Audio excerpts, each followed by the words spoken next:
Hello friends, ओम श्री गणेशाय नमः। जय श्री कृष्णा। आप सभी का स्वागत है आपकी अपनी यूट्यूब चैनल पर। फ्रेंड्स, आज हम आपको इस वीडियो में बताने जा रहे हैं साल 2021 की अश्विन मास की कृष्ण पक्ष की इंदिरा एकादशी का शुभ मुहूर्त, पूजा विधि, महत्व, व्रत कथा और इंदिरा एकादशी के दिन पितरों की आत्मा की शांति और पितरों को प्रसन्न करने के लिए किए जाने वाले उपायों के बारे में। फ्रेंड्स, वीडियो शुरू करने से पहले आपसे रिक्वेस्ट है, अगर आप हमारे चैनल पर नए हैं और आपने अभी तक चैनल को सब्सक्राइब नहीं किया है तो प्लीज़ सब्सक्राइब कीजिएगा चैनल को, साथ ही प्रेस कीजिएगा बेल आइकन को, जिससे नए वीडियो से रिलेटेड नोटिफिकेशन आपको तुरंत प्राप्त हो सके। और वीडियो पसंद आने पर वीडियो को लाइक और शेयर जरूर कीजिएगा ताकि सभी भक्तों को इस वीडियो का लाभ प्राप्त हो सके। और कमेंट बॉक्स में जय श्री कृष्णा जरूर लिखिएगा। सनातन धर्म में एकादशी व्रत को सभी व्रतों में श्रेष्ठ माना गया है। प्रत्येक माह में दोनों पक्षों शुक्ल पक्ष और कृष्ण पक्ष की 11वीं तिथि को एकादशी का व्रत पूजन किया जाता है। इस तरह से एक माह में 2 और पूरे वर्ष में 24 एकादशी आती है। अश्विन मास में कृष्ण पक्ष की एकादशी को इंदिरा एकादशी के नाम से जाना जाता है। इस बार इंदिरा एकादशी 2 अक्टूबर 2021 शनिवार के दिन है। यह एकादशी पितृपक्ष में पड़ती है। इस दिन उपवास करना बहुत फलदायी माना जाता है। मान्यता है कि यदि इस एकादशी का व्रत करके उसका पुण्य पितरों को समर्पित कर दिया जाए तो उन्हें भी मोक्ष की प्राप्ति होती है। पितृ पक्ष में आने के कारण इसका बड़ा ही महत्व है। शास्त्रों के अनुसार इस एकादशी के व्रत के फल से भटकते हुए पितरों को गति प्राप्त हो जाती है। साथ ही व्रत करने वाला स्वयं भी मोक्ष को प्राप्त करता है। इस एकादशी के दिन शालिग्राम की पूजा की जाती है।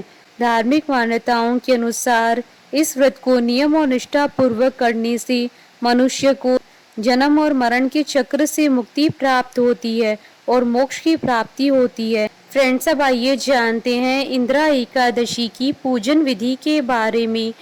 अश्विन मास की कृष्ण पक्ष की दशमी के दिन प्रातः काल श्रद्धा पूर्वक स्नान आदि से निवृत्त होकर पुनः दोपहर को नदी आदि में जाकर स्नान करें। फिर श्रद्धा पूर्वक पितरों का श्राद्ध करें और एक बार भोजन करें। प्रातः काल होने पर एकादशी के दिन स्नान आदि से निवृत्त होकर फिर व्रत के नियमों को भक्ति पूर्वक ग्रहण करते हुए प्रतिज्ञा करे कि मैं आज संपूर्ण भोगों को त्याग कर निर्हार एकादशी का व्रत करूंगा या करूंगी। हे अच्युत, हे पुंडरीकाक्ष, मैं आपकी शरण में हूँ, आप मेरी रक्षा कीजिए। इस प्रकार नियम पूर्वक शालिग्राम की मूर्ति के आगे विधि पूर्वक श्राद्ध करके योग्य ब्राह्मणों को फलाहार का भोजन कराएं और दक्षिणा दें। पितरों के श्राद्ध से जो कुछ बच जाए उसको सूंघकर गो को दें तथा धूप दीप गंध पुष्प नैवेद्य आदि सब सामग्री से ऋषिकेश भगवान का पूजन करें और इंदिरा एकादशी व्रत कथा को सुने अथवा पढ़ें। रात्रि में भगवान के निकट जागरण करें। इसके पश्चात द्वादशी के दिन प्रातः काल होने पर भगवान का पूजन करके ब्राह्मणों को भोजन करवाएं।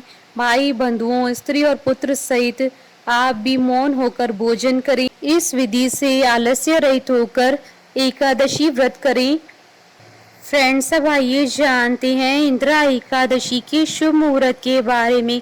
हिंदू पंचांग के अनुसार इस बार इंदिरा एकादशी 2 अक्टूबर 2021 शनिवार के दिन है।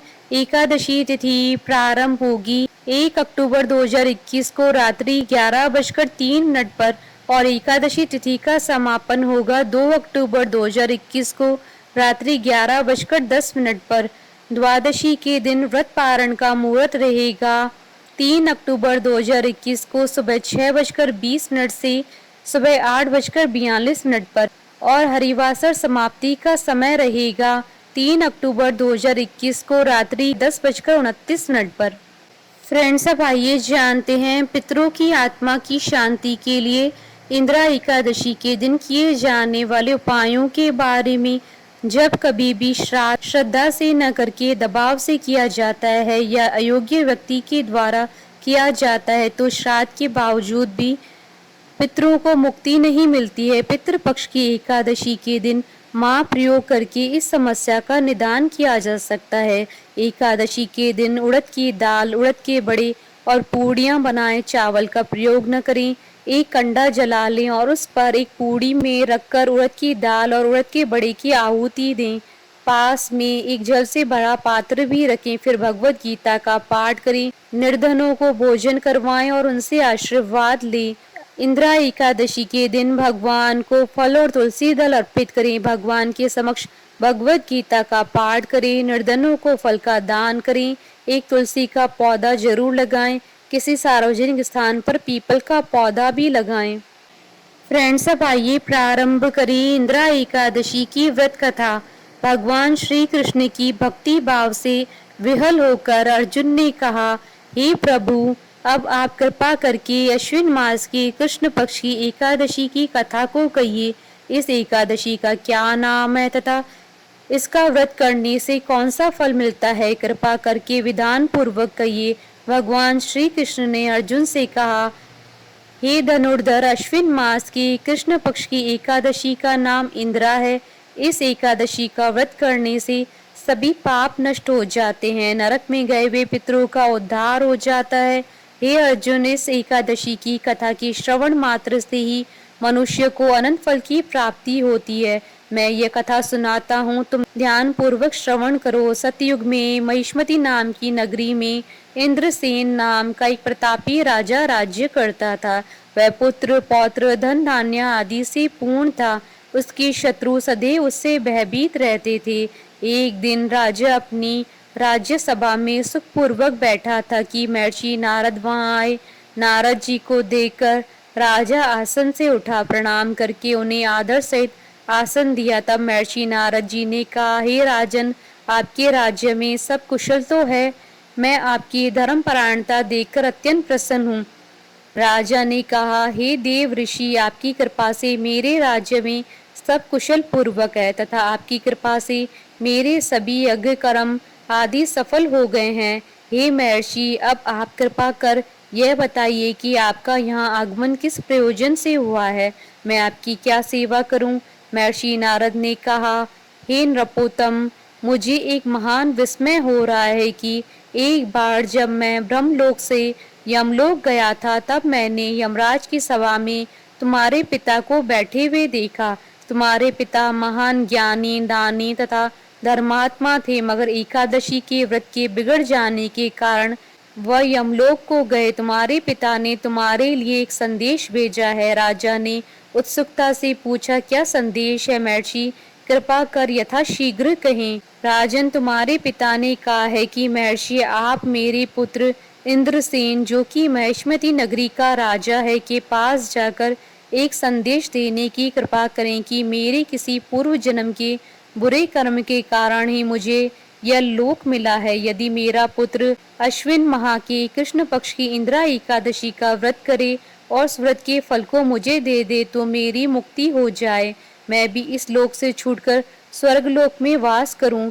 इंद्रसेन को अपने पिता के यमलोक में पड़े होने की बात सुनकर महान दुख हुआ और उसने नारद जी से कहा, हे नारद जी, यह तो बड़े दुख का समाचार है कि मेरे पिता यमलोक में पड़े हैं। मैं उनकी मुक्ति का उपाय अवश्य करूंगा। आप मुझे इंदिरा एकादशी व्रत का विधान बताने की कृपा करें। नारद जी ने कहा, हे राजन, अश्विन माह की कृष्ण पक्ष की दशमी के दिन प्रातःकाल श्रद्धा पूर्वक स्नान करना चाहिए।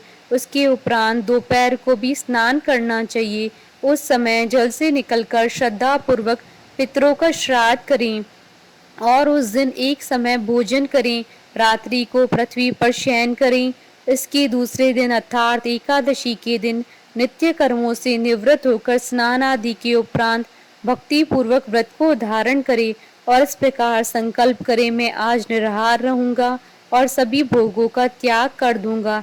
इसके उपरांत अगले दिन भोजन करूंगा। हे ईश्वर, आप मेरी रक्षा करने वाले हैं, आप मेरे उपवास को संपूर्ण कराइए। इस प्रकार आचरण करके दोपहर को शालिग्राम जी की प्रतिमा को स्थापित करें और ब्राह्मण को बुलाकर भोजन करवाएं तथा दक्षिणा दें। भोजन का कुछ हिस्सा गाय को अवश्य दें। भगवान विष्णु जी का धूप दीप नैवेद्य आदि से पूजन करें तथा रात्रि जागरण करें। तदनुपरांत द्वादशी के दिन मौन रहकर बंधु बांधवों सहित भोजन करें। हे राजन, यह इंदिरा एकादशी के व्रत की विधि है। यदि तुम आलस्य त्याग कर इस एकादशी के व्रत को करोगे तो तुम्हारे पिता अवश्य ही स्वर्ग के अधिकारी बन जाएंगे। नारद जी राजा को सब विधान समझाकर आलोक हो गए। राजा ने इंदिरा एकादशी के आने पर उसका विधान पूर्वक व्रत किया। बंधु बांधवों सहित इस व्रत को करने से आकाश से पुष्पों की वर्षा हुई और राजा के पिता यमलोक से रथ पर चढ़कर स्वर्गलोक को गए। इस एकादशी के प्रभाव से राजा इंद्रसेन भी इस लोक में सुख भोग कर अंत में स्वर्गलोक को गया। भगवान श्री कृष्ण ने कहा, हे सखा, यह मैंने तुम्हारे सामने इंदिरा एकादशी के महात्म का वर्णन किया है। इस कथा के पढ़ने व सुनने मात्र से ही सभी पापों का शमन हो जाता है और अंत में मनुष्य स्वर्गलोक का अधिकारी बनता है। कथा सार: मनुष्य जो भी प्रण करे उसे करना चाहिए, वह उसको तन मन से पूरा करे। किसी भी कार्य का प्रण करके उसे तोड़ना नहीं चाहिए। बोलिए भगवान विष्णु की जय, सनातन धर्म की जय। हमारे साथ इस वीडियो में अंत तक बने रहने के लिए आपका धन्यवाद। ओम श्री गणेशाय नमः। जय श्री कृष्णा।